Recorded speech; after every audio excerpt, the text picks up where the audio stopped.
నమస్తే, welcome to Zee Telugu news morning debate. నేను Sunitha. BC రిజర్వేషన్లపై high court తీర్పును సుప్రీంకోర్టులో అప్పీల్ చేయనుంది తెలంగాణ సర్కార్. సీనియర్ కౌన్సిల్ తో వాదనలు కూడా వినిపించనుంది. పీసీసీ చీఫ్ మహేష్ గౌడ్, మంత్రులు పొన్న ప్రభాకర్, వాకిటి శ్రీహరి ఢిల్లీకి వెళ్తున్నారు. అయితే బీసీ సంఘాలన్నీ ఏకమై జేఏసీగా ఏర్పడ్డాయి. ఈ నెల 18 నాటి బంద్ కు కూడా పిలుపునిచ్చాయి. అయితే మరోవైపు ఈ జీవో చెల్లదని తెలిసినా రేవంత్ రెడ్డి మాత్రం డ్రామాలు చేస్తున్నారని అటు కేటీఆర్, అదేవిధంగా బీజేపీ ఎంపీ లక్ష్మణ్ కూడా ఆరోపించారు. సుప్రీంలో బీసీ రిజర్వేషన్లకు లైన్ క్లియర్ అవుతుందా లేదా, ప్రభుత్వం ప్లాన్ ఏంటన్న విషయంపై కూడా ఇవాళ డిబేట్ లో మనం డిస్కస్ చేయబోతున్నాం. ఇవాళ డిబేట్ లో మనతో పాటు పార్టిసిపేట్ చేస్తున్నారు ఏఐసీసీ నేషనల్ కోఆర్డినేటర్ నూమన్ గారు మనతో పాటు స్టూడియోలో ఉన్నారు. అండ్ అదేవిధంగా గంగాపురం వెంకటరెడ్డి గారు బీజేపీ అధికార ప్రతినిధి. ఇంకా అదేవిధంగా బీఆర్ఎస్ నుంచి గౌతమ్ గారు కాసేపట్లో జాయిన్ అవుతారు. ఇంకా జయరామ్ గారు కూడా జాయిన్ అవుతారు. అందరికి గుడ్ మార్నింగ్ అండి. Very good morning madam. ముందుగా వెంకటరెడ్డి గారు మీతో స్టార్ట్ చేద్దాం.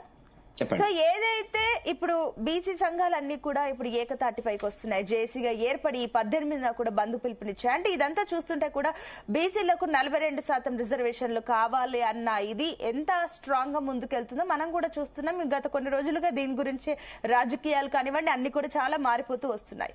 అయితే ఇప్పుడు బీసీలు కూడా ఏకమయ్యారు. అండ్ ఇంకో పక్క నిన్న కేటీఆర్ అండ్ అదేవిధంగా బీజేపీ నుంచి కూడా ఈ రకమైన కమెంట్స్ వినిపిస్తున్నాయి. రేవంత్ రెడ్డి డ్రామాలు ఆడుతున్నారని చెప్పి ఈ రోజు వాళ్ళు సుప్రీంకి వెళ్తుంటే అప్పీల్ చేయడానికి మీరేమొచ్చేసి డ్రామాలు ఆడుతున్నారని అనడంని ఏ రకంగా చూడాలి, ఏ రకంగా సమర్థిస్తారు? ఇప్పుడు ఒకటే మేడం, లైవ్ లో ఉన్న మిత్రులందరికీ మీతో సహా నమస్తే. ఇప్పుడు ఈ చర్చ అనేటువంటిది గత 6 మాసాలుగా మనం అనేక సందర్భాల లోపల మాట్లాడుకుంటున్నటువంటి పాత అంశమే. ఆనాడు కూడా భారతీయ జనతా పార్టీ, ఈనాడు కూడా భారతీయ జనతా పార్టీ కేవలం బీసీలకు 42%, నేను కేవలం అనే మాట మాట్లాడుతున్నాను. వాళ్లకు హక్కు ఉంది, వాళ్ళు అనుభవించాలా, వాళ్ళకు రావాలా అనే దాంట్లో భారతీయ జనతా పార్టీకి ఎట్లాంటి రెండవ అభిప్రాయం లేదు అనేటువంటిది అనేక సందర్భాల్లో మా రాష్ట్ర నాయకుడు కిషన్ రెడ్డి గారు కానివ్వండి, లేకపోతే మా రామచంద్రరావు గారు కానివ్వండి, లక్ష్మణ్ గారు కానివ్వండి, బీసీ నాయకుడు లక్ష్మణ్ గారు, బండి సంజయ్ కేంద్ర మంత్రి గారు కానీ చెప్తున్నటువంటి సందర్భాన్ని మరొకసారి మీ దృష్టికి మీ ద్వారా ప్రజలకు తీసుకొస్తున్నటువంటి ఒక సందర్భం. పోతే ఏంటంటే రేవంత్ రెడ్డి గారు పెద్ద డ్రామా ఆస్కార్డ్ అవార్డుకు ఆయన అర్హతగా సంపాదించుకునే ప్రయత్నం లోపల ఎట్లయితే ట్రంప్ శాంతి దూత అనేటువంటి పద్ధతిలో ఏనాడు అదే పద్ధతిలో వెళ్తున్నటువంటి ఒక సందర్భం.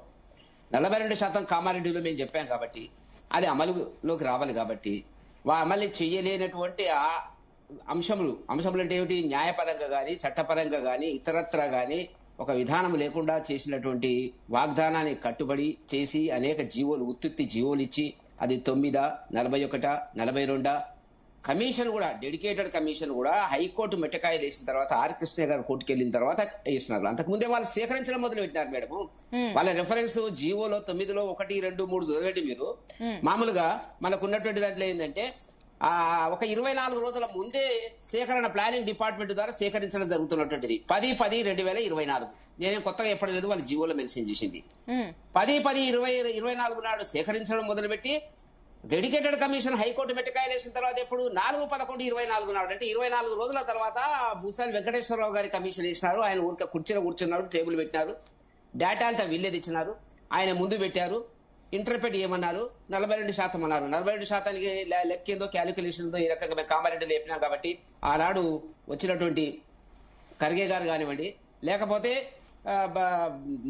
కర్ణాటక ముఖ్యమంత్రి అయినటువంటి సిద్ధరామయ్య గారి సమక్షంలో చెప్పినటువంటి పరిస్థితికి వాళ్ళు మేము కట్టుబడి ఉన్నామంటే అది రాజ్యాంగ పరంగా ఎంతవరకు నిలబడుతుంది? మేము బీసీలకు వ్యతిరేకం కాదు, బీసీ మీరు ఇస్తామంటున్నారు, అసెంబ్లీలో మేము మద్దతు ఇచ్చాం. ఇప్పుడు అది హైకోర్టు కొట్టేసేటప్పటికి, స్టే ఇచ్చేటప్పటికి భారతీయ జనతా పార్టీని మీద నింద వేయడం ఏంటండి? మీరు కదా అన్నది, మీరు కదా పెళ్లి చేసుకున్నది, మీరు కదా పిల్లలు గంటమన్నది, మీరు పెళ్లి చేసుకుని మీరు పిల్లలు కానీ పిల్లలు కాకపోతే భారతీయ జనతా పార్టీ వైపు ఎందుకు చూపిస్తున్నారు? మీరు ఏదో లోపం ఉందనే అర్థం. హైకోర్టు అనేక సందర్భాల్లో చెప్పింది కదా, అంత పెద్ద లాయర్లు తీసుకొచ్చినారు కదా. 8, 9 తేదీ లోపల తెచ్చినటువంటి అభిషేక్ సింగ్ గారు మాట్లాడినటువంటి దాంట్లో అర్థరహితం కామన్ నాలెడ్జ్, లీగల్ నాలెడ్జ్ ఉన్నటువంటి వాళ్ళకు కూడా విసుక్కునేటువంటి పద్ధతి లోపల తీవ్రమైనటువంటి వ్యతిరేకత అనేటువంటిది మనకు కనపడుతున్నట్టు. ఆయన చెప్పింది ఏంటంటే జీవోను ఛాలెంజ్ చేసినారు, చట్టాన్ని ఛాలెంజ్ చేయలేదంటాడు.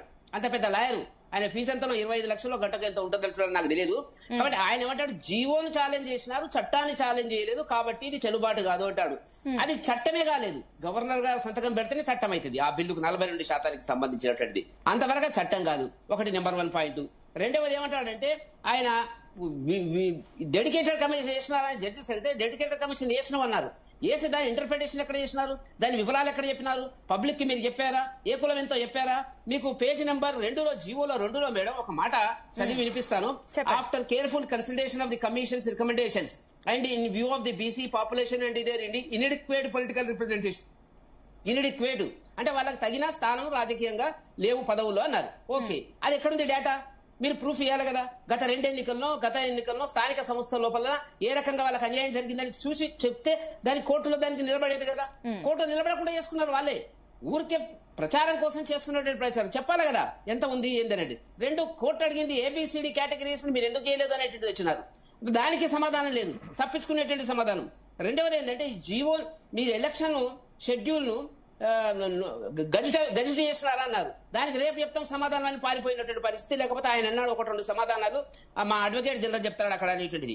కాబట్టి చట్టానికి సంబంధించినటువంటి అనేక లొసుగులు మీరు పెట్టుకొని దాన్ని తీసుకెళ్లి SC/STకి సంబంధించి SC/ST 2011 జనాభా తీసుకున్నారు. ఎందుకు 2011 జనాభా తీసుకోవాలి? 13 సంవత్సరాల తర్వాత వాళ్ళ జనాభా పెరగలేదా? చట్టంలో అంబేద్కర్ గారు రాసిన చట్టంలో ఉన్నటువంటి మొట్టమొదటి పాయింట్ ఏంటంటే SC/ST జనాభా ఎంత పెరిగితే దామాషా పద్ధతిలో వాళ్ళకి అవకాశాలు పెరగాలి, సీట్లు పెరగాలి చట్టల సభలో ఇతరత్ర అనేటువంటి అంశం ఉన్నప్పుడు దాన్ని మీరు పక్కకు పెట్టి మీరు 2024-23లో చేసినటువంటి బీసీ లెక్కలు మీది కూడా అవన్నీ కాకి లెక్కలు సరిగ్గా లేవు. వెంకటేశ్వరరావు గారు స్వయంగా చేయాలి, ఆయనకు మ్యాన్ పవర్ ఇవ్వాలి, మిషనరీ ఇవ్వాలి, డబ్బు ఇవ్వాలి, చేసి అది 1 సంవత్సరం అవుతుందా ఎంత అవుతుందో కానివ్వండి. ఇండిపెండెంట్. ఎందుకు ఈ మాట చెప్తున్నానంటే 2022లో సుప్రీంకోర్టు మరి ఇచ్చినటువంటి తీర్పు వికాసరావు గవాలి మహారాష్ట్ర కేసులో ఇచ్చినటువంటి తీర్పులో ట్రిపుల్ టెస్ట్ ఉండాలన్నారు. ట్రిపుల్ టెస్ట్ ఏంటి? ఒక ఇండిపెండెంట్ కమిషన్ ఇవ్వాలి, డెడికేటెడ్ కమిషన్, దానికి సంబంధించినటువంటి డేటా సేకరించి దాన్ని విశ్లేషణ ఇవ్వాలి, పబ్లిక్ డొమైన్ లో పెట్టాలా. మూడవది ఏంటంటే 100% 50% మించకుండా మీరు రికమెండేషన్స్ ఉండాలన్నారు.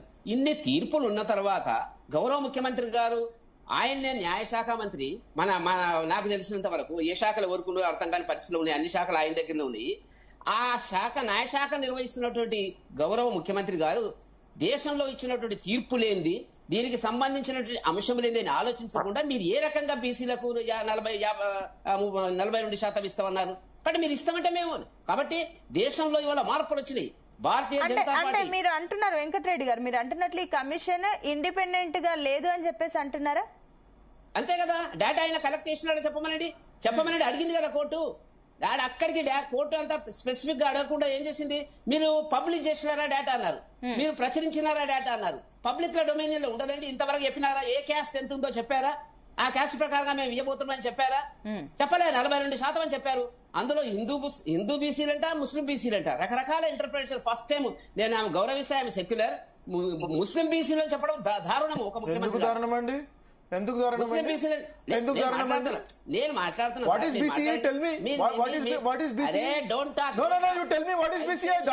గురించి మాట్లాడుతున్నారండి? బీసీఈ కేటగరైజేషన్ ఉంది. 2004లో డాక్టర్ వైఎస్ఆర్ గారు తీసుకొచ్చినప్పుడు 5% రిజర్వేషన్ ఇస్తున్నప్పుడు 4% రిజర్వేషన్ ఇచ్చిండ్రు. మళ్ళీ మీరు సెక్యులర్ అని చెప్పేసి మాట్లాడతారు. ఎట్లా మాట్లాడతారండి? What is BC stand for? BC stand for economically backward BCs గురించి మాట్లాడుతున్నారు. ఒక్క నిమిషం అండి, నుమన్ గారు దీని గురించి ఆయన క్లారిటీ ఇస్తారు. ఒక్క నిమిషం వెంకటరెడ్డి గారు దీని గురించి కూడా ఒకసారి క్లారిటీ ఇవ్వండి. ఇప్పుడు దేని గురించి వాళ్ళే చెప్పినారు కదా, హిందూ ముస్లింలు ముస్లిం బీసీలు అని చెప్పినారు. నేను ముస్లింలంతా అనేటువంటిది ఒకటి, వాళ్ళని గౌరవిస్తా. కానీ ఈ రకంగా వాళ్ళలో కేటగిరీ చేసి చెప్పినటువంటి పరిస్థితుల వల్ల ఏదెంత ఉందో చెప్పిండా? మరి ఆ ముస్లిం బీసీలలో ఎవరెంత, హిందూ బీసీలలో ఎవరెంత అని సంఖ్య ఎంత అనేటువంటి మాట చెప్పినాడా? ఎందుకు రహస్యంగా పెట్టినారు? మీరు వాళ్ళు ఎంత వెనుకబడి ఉన్నారో అని చెప్పాలి కదా. కాబట్టి నేనేమంటున్నా అంటే ఈ జటిలమైన సున్నితమైన అంశాన్ని ఎజెండాగా పెట్టుకుని రాహుల్ గాంధీ కోసము ఆయన చేస్తున్నటువంటి ఒక ప్రయత్నము, తెలంగాణ ఒక ప్రయోగశాల కింద చేస్తున్నటువంటి రాహుల్ గాంధీ గారి అంశాలు ఏదైతే ఉన్నాయో అవి ప్రజల్లో చర్చకు వస్తున్నటువంటి మోదీ గారు ఒక్క నిమిషం, మోదీ గారు జనగణనతో పాటు కులగణనలు కూడా ఆర్డర్ చేయడం జరిగింది. మేము చేయబోతాం అనేటువంటిది మాత్రం గుర్తుంచుకోండి. అది మేము చాలా సమస్యలకు సెటిల్మెంట్ మేము చూపించడం, కాంగ్రెస్ చేయనటువంటి సమస్యలు ఆర్టికల్ 370 కాశ్మీర్ ఇష్యూ కానివ్వండి, లేకపోతే పౌరసత్వ చట్టానికి సంబంధించి కానివ్వండి, ట్రిపుల్ తలాక్ కానివ్వండి, అయోధ్య ఇష్యూ కానివ్వండి, మహిళల రిజర్వేషన్ కానివ్వండి, ఎస్సీ వర్గీకరణ కావండి, మోదీ గారి పేర్లలో చేసినాం తప్ప మీరు ఏ ఒక్క సమస్య ఇది కూడా మేమే చేసి చూపిస్తాము. వెంకటరెడ్డి గారు క్లారిటీ తీసుకుంటాను. నుమన్ గారు గుడ్ మార్నింగ్. సో వింటున్నారు వెంకటరెడ్డి గారు కమెంట్స్ అన్ని కూడా విన్నారా? అండ్ ఇంకొకటి కూడా ఇదంతా పోనీ కేవలం బీజేపీ నుంచి అంటే కూడా కాదు, అటు బీఆర్ఎస్ నుంచి కూడా ఇదే మాట. ఏదైతే కామారెడ్డి డిక్లరేషన్ లో రేవంత్ రెడ్డి అన్న మాటలు ఇప్పుడు మీరు మోసం చేసి ప్రజలను మోసం చేస్తారు, ఇప్పుడు డ్రామాలు ఆడుతున్నారు, ఇవన్నీ సుప్రీం అంటూ హైకోర్టు అంటూ కూడా ఇవన్నీ డ్రామాలు చేస్తున్నారు అని చెప్పేసి వాళ్ళు అంటున్నారు. వీటన్నింటికి మీరేమంటారు? అండ్ ఇంకొకటి, ఇప్పుడు బీసీలు కూడా ఆగ్రహంగా ఉన్నారు, ఎందుకంటే కూడా అటు సుప్రీంలో చుక్కెదురు కనిపిస్తుంది అండ్ ఇప్పుడు హైకోర్టులో కూడా ఇలాంటివి కనిపిస్తుంటే నిజంగానే బీసీలకు కూడా ఒక రకంగా కాంగ్రెస్ ప్రభుత్వం పైన ఆగ్రహం కనిపిస్తుంది. వాళ్ళు కూడా జేఏసీగా ఏర్పడి ఈ 18 బంద్ కూడా పిలుపునిచ్చారంటే కూడా వాళ్ళు ఎంత ఆగ్రహంగా ఉన్నారు కనిపిస్తుంది. సో ఏంటి, ఏం స్టాండ్ తీసుకోబోతున్నారు? అండ్ ఇందాక వెంకటరెడ్డి గారు ఒక కీలకమైన కామెంట్ చేస్తారు. సరే, మీరు బీసీలకు 42% రిజర్వేషన్లు అంటున్నారు, అట్ ద సేమ్ టైం అటు ఎస్సీ ఎస్టీ జనాభా కూడా పెరుగుతుంది కదా, అట్లా అంటే వాళ్ళ రిజర్వేషన్లు కూడా పెరగాల్సిన టైం వస్తుంది. కాబట్టి ఇదంతా చూసినా ఎక్కడైనా పాసిబుల్ కాదు, అన్ని కూడా కరెక్ట్ గా లేవని చెప్పేసి వాళ్ళందరూ ఆరోపణలకు మీ జవాబు ఏంటి? Okay, very good morning to you as well as to all the viewers and fellow panel members. So essentially, ఇదైతే వెంకటరెడ్డి గారు చెప్పారో దానికి కౌంటర్ ఇచ్చేదంటే కంటే ముందు I wanted to go into the details. ఏదైతే మనం హైకోర్టులో వాదోపవాదనలు జరిగిన తర్వాత హైకోర్టు అనేది స్టే ఆర్డర్ ఇచ్చింది on GO 9. Stay order does not mean struck down of the GO, అంటే దా జియో 9 ని స్ట్రక్ డౌన్ చేస్తూ ఇది చెల్లదు అని చెప్పేసి ఎక్కడా చెప్పలేదు. అదొక ప్రొసీజర్ మాత్రమే. ప్రొసీజర్ పరంగా హైకోర్టు ఇచ్చింది. హైకోర్టు ఇచ్చిన తర్వాత స్టేట్ గవర్నమెంట్ ఏం చేయాలా? In order to get a relief, they have to go to the upper court, which is the Supreme Court. Supreme Court లో ఈరోజు SLP వేస్తున్నారు, స్పెషల్ లీవ్ పిటిషన్ వేస్తున్నారు. ఆర్టికల్ 136 కనుగుణంగా ప్రతి ఒక్కరికి ఒక హక్కు ఉంది. ఏమని కిందగా ఒకవేళ హైకోర్టులో మీకు న్యాయం జరగకపోతే సుప్రీం కోర్టుకి రావచ్చు అని చెప్పేసి సుప్రీం కోర్టులో ఈరోజు SLP మూవ్ చేస్తున్నారు. దాంట్లో ఎందుకు మూవ్ చేస్తున్నారండి? మాకు అక్కడ రిలీఫ్ దొరకలేదు, ఇక్కడ మాకు రిలీఫ్ కావాలా అని చెప్పేసి మా దగ్గర డేటా ఉంది అని చెప్పేసి తీసుకొచ్చి మేము మాకు రాజ్యాంగం ఇచ్చిన అధికారాల ప్రకారంగా మేము ముందుకు పోతున్నాము. ఒకవేళ మాకే చిత్తశుద్ధి లేకపోతే సరే ఇంకా 4 వీక్స్ అన్నారు కదా వెయిట్ చేద్దాం అని చెప్పేసి చూస్తుంటే, కానీ ఆ రకంగా మేము వెయిట్ చేయడం లేదు. మా దగ్గర 100% ఎంపెరికల్ డేటా ఉంది, మా దగ్గర కంప్రహెన్సివ్ డేటా ఉంది. అందుకని మేము సుప్రీం కోర్టుకి పోతున్నాము, సుప్రీం కోర్టులో మూవ్ చేస్తున్నాము. Everything is constitutional. మేము ఫస్ట్ ఆఫ్ ఆల్ నేను మళ్ళొకసారి క్లారిటీతో మీకు ముందు చెప్పగలుగుతున్నాను. ఏ రకంగా అయితే అక్కడ తమిళనాడులో 69% రిజర్వేషన్ లోకల్ బాడీస్ లో ఇచ్చిండ్రో, వాళ్ళు ఏ రకంగా అయితే ఎంపెరికల్ డేటా కలెక్ట్ చేసిండ్రో దాని మాదిరిగా ఇక్కడ కూడా మేము కంప్రహెన్సివ్ డేటా సమగ్ర సర్వే చేసి 100% 1,30,00,000 ఫ్యామిలీస్ దగ్గర పోయి 1,00,000 ఎన్యూమరేటర్లను పెట్టుకుని డేటా కలెక్ట్ చేయడం జరిగింది. డేటా ఏమేమి కలెక్ట్ చేసినామండి? సోషియో ఎకనామిక్ ఫ్యాక్టర్స్ అని అంటారు. అంటే ఇన్కమ్ గురించి, ఎడ్యుకేషన్ గురించి, వారి ఆర్థిక స్థితిగతుల గురించి, వారి ల్యాండ్ హోల్డింగ్ గురించి, వాళ్ళ దగ్గర ఎంత. మేము ఆనాడు డేటా కలెక్ట్ చేసి ప్రజాపాలన ఫార్మ్స్ ఇచ్చేసేసి ప్రతి ఒక్క ఎన్యూమరేటర్ ఇంటికి పోతుంటే బీఆర్ఎస్ వాళ్ళు కానివ్వండి, ప్రతిపక్షాలు కానివ్వండి, ఈ డేటా ఎందుకు అడుగుతున్నారు, ఆ డేటా ఎందుకు అడుగుతున్నారు, ఇంత ల్యాండ్ ఉందని ఎందుకు అడుగుతున్నారు, మీరేదో చేద్దామని కాదండి. 54 ఫ్యాక్టర్స్, 54 అట్రిబ్యూట్స్ మేము ప్రజల మధ్యకు పోయి తీసుకొని కలెక్ట్ చేయడం జరిగింది. 54 factors is not a joke. అంత డేటా మేము కలెక్ట్ చేసుకున్న తర్వాత వారి సోషియో ఎకనామిక్ కండిషన్స్, వారి సామాజిక ఆర్థిక స్థితిగతుల గురించి మేము సర్వే చేసి బీసీ డెడికేటెడ్ బీసీ కమిషన్ వేసేసి we have come up 42% reservation ఇవ్వాలి అని చెప్పేసి లేదని చెప్పేసి కదా మీ పైన కమెంట్స్. ఇప్పుడు ఆ కమిషన్ డెడికేటెడ్ కమిషన్ రిపోర్ట్ మీరు ఏదైతే తీసుకెళ్లారో అది ఇండిపెండెంట్ గా లేదు, అదంతా మీరు ఇచ్చిన రిపోర్టే వాళ్ళు తీసుకెళ్లారు అనేది దట్ ఈస్ బేస్లెస్. ఓకే, వాళ్ళు చెప్పడానికి చాలా చెప్తారు. 56% ఆఫ్ బీసీస్ ఉన్నారు అని చెప్పేసి 56.3 టు బి ప్రిసైజ్ ఉన్నారు అని చెప్పేసి తెలంగాణలో లెక్క తెలియడం జరిగింది. ఈ రోజు వీళ్ళు ప్రతిపక్షాలు ఎప్పుడైనా ఆరోపణలు చేయొచ్చు, దానికి మేము ఏ రకంగా కౌంటర్ చేయాలో మేము కౌంటర్ చేస్తున్నాం, అందుకని ఇక్కడ కూర్చున్నాము. నేను ఒక్క విషయం నేను మీ ద్వారా తెలియజేసుకుంటున్నాను. ఏదైతే ఇందిరా సాహ్ని గురించి మీరు మాట్లాడుతున్నారో కేసు గురించి వర్సెస్ యూనియన్ ఆఫ్ ఇండియాలో ట్రిపుల్ టెస్ట్ ఉండాలని చెప్పేసి చెప్పారు. ట్రిపుల్ టెస్ట్ అంటే బీసీ డెడికేటెడ్ కమిషన్ ఉండాలా, వాళ్ళు స్టడీ చేసి ఉండాలా, సమగ్ర సర్వే ఉండాలా, కాస్ట్ బేస్డ్ సర్వే ఉండేసేసి you need be able to conduct the survey and data మీ దగ్గర ఉండాలా. నెంబర్ 3, 50% సీలింగ్ గురించి ఏదైతే మాట్లాడుతున్నారో it is not absolute. For your information, it is not absolute. దాంట్లో ఏమని ఉందండి, మీకు ఒకవేళ సర్కమస్టెన్సెస్ ని బట్టి మీ దగ్గర ఒకవేళ రేషనల్ ఉంటే, మీ దగ్గర ఒకవేళ డేటా ఉంటే దానిని మీ దగ్గర వెసులుబాటు ఉంది. దీంట్లో మనకు కాన్స్టిట్యూషన్ ఇస్తున్నటువంటి అమెండ్మెంట్ 73, 74 అమెండ్మెంట్ అనుగుణంగా ఇది తీసుకొచ్చినాము. You need to understand the way constitutional procedures ఉన్నాయి, డెమోక్రటిక్ ప్రాసెస్ లో ప్రొసీజర్స్ ఉన్నాయి. ఒకదానికి చట్టం తీసుకురావాలి అని అంటే that has to go through the assembly. వాళ్ళు డిస్కషన్ చేసిన తర్వాత గవర్నర్ ఆమోదం పొందాలా, దాని తర్వాత మనకు వచ్చేసి or it has to go to the Lok Sabha and Rajya Sabha. అక్కడ డిస్కషన్ జరిగిన తర్వాత ప్రెసిడెంట్ దగ్గర నుంచి ఆమోదం సీల్ వచ్చిన తర్వాత it becomes a law. That you need to understand. అది జరగకుండా every state has an authority. State కి అథారిటీ ఉంది, స్టేట్ కి రెస్పాన్సిబిలిటీ ఉంది. వారికి ఒకవేళ వెసులుబాటు ఉంది, ఒకవేళ ఒక వర్గం వారు వెనుకబడ్డరు అని చెప్పేసి తేలితే వారి సర్వే అనుగుణంగా వాళ్ళకి వెసులుబాటు ఉంది పెంచుకోవడానికి. Directive principles of state policy గురించి నేను మాట్లాడుతున్నా. ఆర్టికల్ 36 నుంచి ఆర్టికల్ 51 గురించి. ఆర్టికల్ 38, ఆర్టికల్ 39 స్పెసిఫిక్ గా నేను మాట్లాడుతున్నా. ఆర్టికల్ 38 ఏమంటుందండి, ఒక వర్గం వారు వెనుకబడి ఉంటే వారి కోసం వారిని అప్లిఫ్ట్ చేయడానికి, వాళ్ళని ఎంపవర్ చేయడానికి మీకు వెసులుబాటు ఉంది. స్టేట్ గవర్నమెంట్ కి వెసులుబాటు ఉంది. This local body reservation we're talking about, this is nothing but education గురించి మేము మాట్లాడట్లే, వేరే సెక్టర్ గురించి మేము మాట్లాడట్లే. మేము మాట్లాడుతున్నది ప్యూర్ గా లోకల్ బాడీ రిజర్వేషన్ గురించి మాట్లాడుతున్నాం. ఆర్టికల్ 39 గురించి నేను మాట్లాడుతున్నాను. ఒకవేళ వారికి ఒక వర్గం వారు రిప్రజెంటేషన్ సరిగ్గా లేరు, ఒకవేళ వారికి దాదాపు 40-50 సంవత్సరాల నుంచి వారికి ఎక్కడ కూడా ఒక కాస్ట్ వారికి రిప్రజెంటేషన్ లేదు అని అంటే వాళ్ళకి పొలిటికల్లీ రిప్రజర్వేషన్ ఇవ్వాలి అని చెప్పేసి directive principles of state policy చెప్తుంది. They may not be enforceable. అది ఎన్ఫోర్సబుల్ కాకపోవచ్చు directive principles, unlike the fundamental rights. కానీ యూ హ్యావ్ డైరెక్టివ్ ప్రిన్సిపల్స్ ఏదైతే మనకు గైడ్ చేస్తుంది కాన్స్టిట్యూషన్ ఇస్ గైడింగ్ అస్.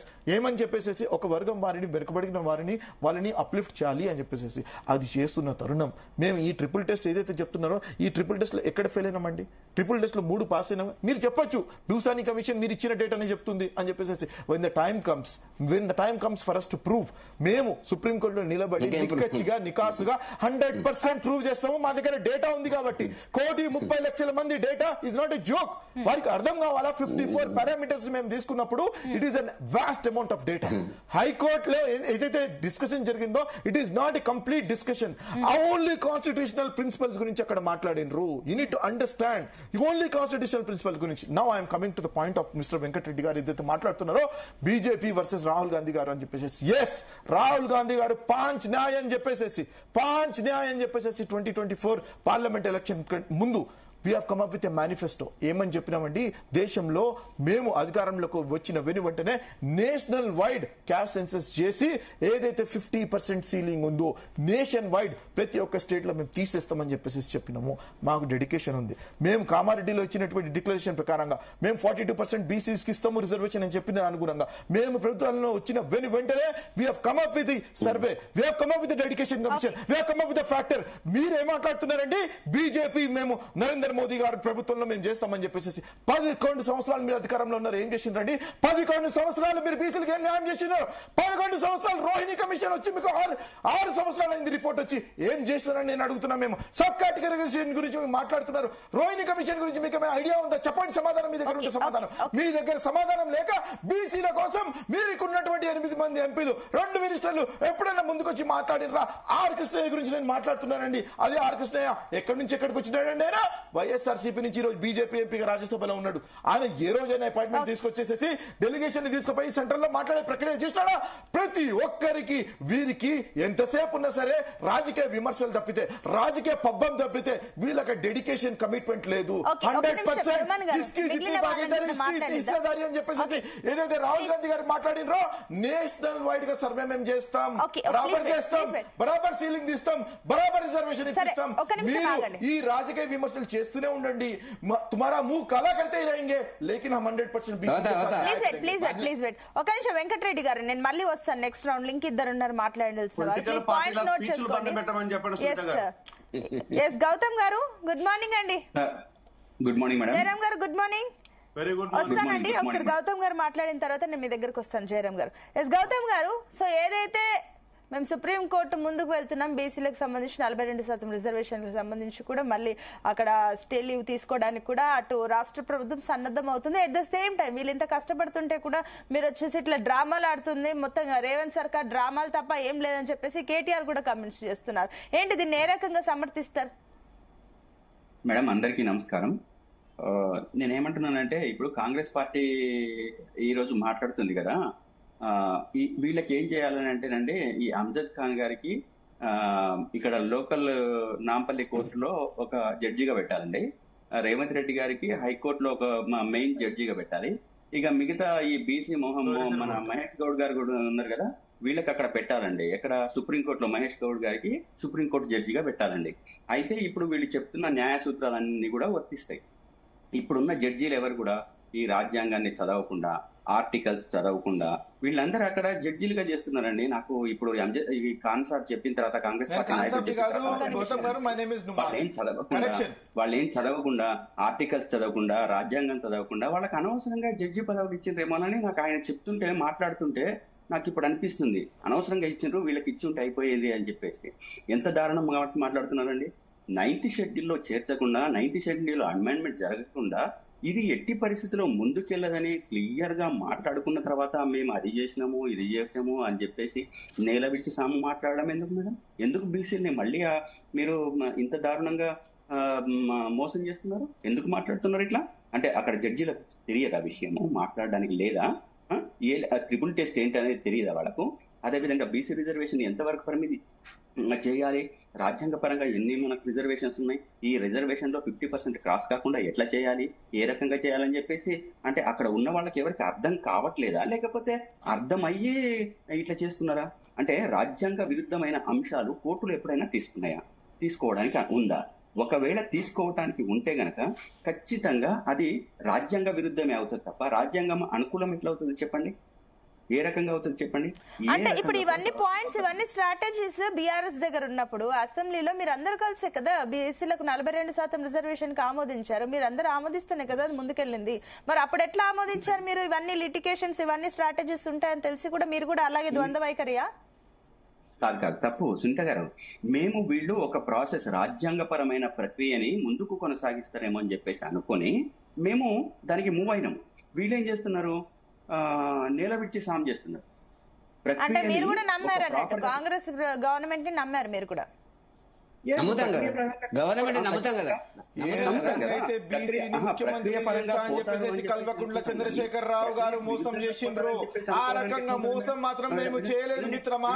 మేము 100% డెడికేషన్ తో మాట్లాడుతున్నాము. ప్లీజ్ పాయింట్స్ నోట్ చేసుకోండి ఒక్క నిమిషం. ఎస్ గౌతమ్ గారు, మీరు పాయింట్ నేనేమంటున్నానంటే ఇప్పుడు గవర్నమెంట్ ని నమ్మకుండా మిగతా పార్టీలన్నీ ఏకగ్రీవంగా దాన్ని ఎట్లా ముందుకు తీసుకెళ్తాయి మేడం? మరి నమ్మకం ఉన్నప్పుడు వేచి ఉండాలి కదా. వీళ్ళు సుప్రీం కు వెళ్తున్నంత వరకు మరి ఏం చేస్తారో చూడాలి. కానీ డ్రామాలు ఆడుతున్నారని మీరు మళ్ళీ నెగిటివ్ పబ్లిక్ లో ఇంప్లిమెంట్ చేస్తున్నారని చెప్పేసి మీ పైన ఆరోపణ.